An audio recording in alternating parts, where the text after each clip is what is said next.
नमस्कार, city web में एक बार फिर आपका स्वागत है। आपका दिन शुभ हो और बहुत मंगलमय हो। क्या कभी कभी आपको ऐसा लगता है कि जो अध्यात्म जब आपने अपने जीवन में धारण किया था, उस समय जो आपका जोश था, जो आपका अध्यात्म के प्रति झुकाव था, वो आज कम होता जा रहा है? अगर ऐसा है तो आज की कहानी आप ही के लिए है। इससे पहले अगर आपने हमारे चैनल को सब्सक्राइब नहीं किया है तो आप जरूर सब्सक्राइब कर लें और बेल आइकन का बटन दबाना बिल्कुल ना भूलें। एक बार की बात है, एक कारपेंटर थे हसन नाम के।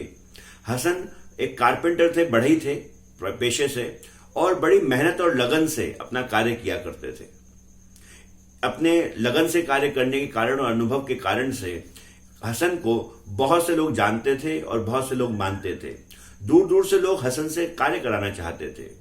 बहुत समय बीत गया, हसन ने न जाने कितने ही लोगों के घर बनाए, टेबल बनाए, मेज कुर्सी बनाए, बहुत सारी चीजें बनाई।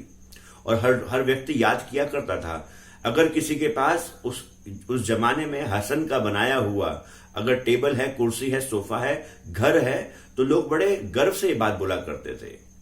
समय आया जब हसन को लगा कि अब मुझे खुदा की इबादत करनी चाहिए, और हसन ने अपने जो ठेकेदार था उसको जाके बोला कि अब मैं बूढ़ा हो चुका हूं, अब मैं बाकी की जिंदगी, अपनी पूरी जिंदगी मैंने अपना कार्य किया है, पैसा कमाया बच्चों के लिए, अब बाकी की जिंदगी मैं खुदा की इबादत के लिए लगाना चाहता हूं।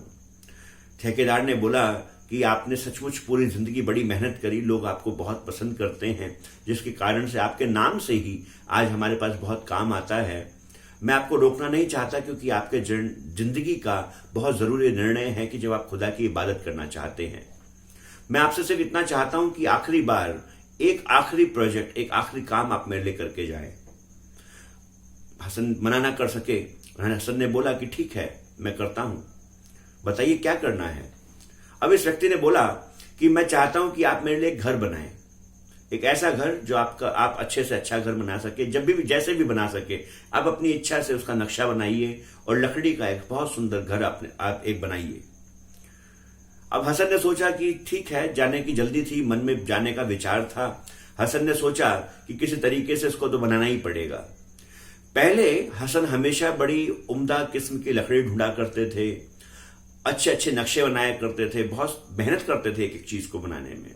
अब क्योंकि जिंदगी का आखिरी काम था और आखिरी काम था, इसके बाद मिलना क्या था जीवन में, कोई लक्ष्य तो था नहीं। अब हसन को जो लकड़ी मिलती वो उस घर में लगा देते, जिस तरीके से वो बनता बना देते। और हसन ने 1 महीना और काम किया और 1 महीने में जाके एक लकड़ी का घर बना दिया, जो कि वो बेहतरीन घर नहीं था, एक घर था बस, जो जरूरत की जो लकड़ियां उनको मिली, जो जरूरत का सामान मिला, जिससे उन्होंने बना दिया। उन्होंने किसी विशेष तरीके की लकड़ी नहीं मंगाई, बिल्कुल ऑर्डिनरी तरीके से, साधारण तरीके से उन्होंने वो घर बना दिया। जब वो घर बना दिया, बनाने के बाद वो ठेकेदार के पास पहुंचे, क्योंकि ठेकेदार ने पैसा तो शुरू से दे दिया था। उन्होंने बोला कि अब मैं विदाई लेने के लिए आया हूं, मैंने घर बना दिया है।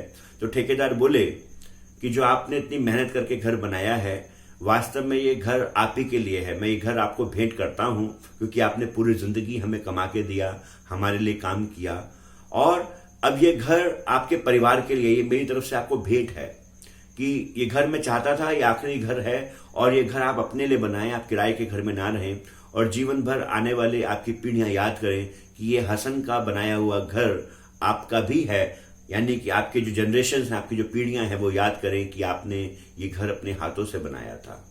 अब हसन विचार में पड़ गए कि मैंने अपनी जिंदगी का जो आखिरी टास्क था, जो आखिरी कार्य था, आखिरी घर बनाना था, वो भी इतने अच्छे ढंग से ना किया। मैंने तो ये सोचा था कि ये घर पता नहीं किसके लिए बन रहा होगा, और क्योंकि मेरी जो लगन हमेशा होती थी वो अब नहीं थी, तो मैंने तो जो मिला उसी से बना दिया। अब मुझे जीवन भर, वो बोल नहीं पाए, पर उन्होंने मन में सोचा कि मुझे अब जीवन भर इस घर में रहना पड़ेगा और इस शिक्षा के साथ रहना पड़ेगा कि जीवन में पता नहीं वो कौन सा आखिरी कार्य आपके पास हो कि जो आपके साथ जाने वाला है। इसी तरीके से रोज आप भजन सिमरन करते हैं, हम भजन सिमरन करते हैं, हम सभी रोज आध्यात्मिक कार्य करते हैं। हर कार्य को करते हुए हम बड़ी शुरुआत में संजीदगी दिखाते हैं। हर एक दिन हम सोचते हैं आज तो द्वार खुल जाएगा, हर दिन हम सोचते हैं आज तो कुछ बनेगा। धीरे धीरे करते करते हमें लगता है कि ये कार्य हम अपने सदगुरु के लिए कर रहे हैं। ये कार्य हम अपने सदगुरु के लिए नहीं कर रहे होते, ये कार्य वास्तव में सदगुरु हमारे से हमारे लिए ही करवा रहे होते हैं। और ये कार्य जो भजन का कार्य है, जो मेडिटेशन का कार्य है, ये हमारे साथ ही जाना है, ये हम अपने लिए ही कर रहे हैं, ये हम किसी के लिए नहीं कर रहे हैं। तो हमारे को चाहिए कि हर बार जब हम काम करते हैं, जब कुछ साल बीत जाते हैं, तो जो हमारा जोश खत्म हो जाता है वो इसलिए कि हमें, क्योंकि वो बड़े निर्मल होते हैं, सदगुरु बड़े निर्मल होते हैं, बड़े ऐसे होते हैं कि उनको दया मेहर उनकी बरसती रहती है। तो वो कभी हमें ये नहीं बोलते कि आपका कार्य है आप कीजिए, वो बोलते हैं मेरा कार्य है आप कीजिए। ये उनकी दीनता है कि वो अपना कार्य बताते हैं। भजन सिमरन, पता नहीं वो कौन सा ऐसी शुभ घड़ी आए कि जिस दिन आप भजन में बैठें और अंदर परमात्मा के दर्शन हो जाए। तो हमारे को जब भी हम रोज भजन में बैठते हैं, हमें याद रखना चाहिए कि हम भजन सिमरन अपने लिए कर रहे हैं, सदगुरु के लिए नहीं। ये तो सदगुरु की दया मेहर है, उनकी दीनता है कि वो हमारे को हमेशा बोलते हैं कि आप भजन सिमरन मेरे लिए कर रहे हैं। ये उनका बोलने का अंदाज है। हमारे को हर दिन ऐसे भजन करना चाहिए कि आज ही वो आखिरी दिन है, इसके बाद न जाने मौका मिले ना मिले, कल की सुबह मैं जागूं या ना जागूं, भजन आज ही कर ले।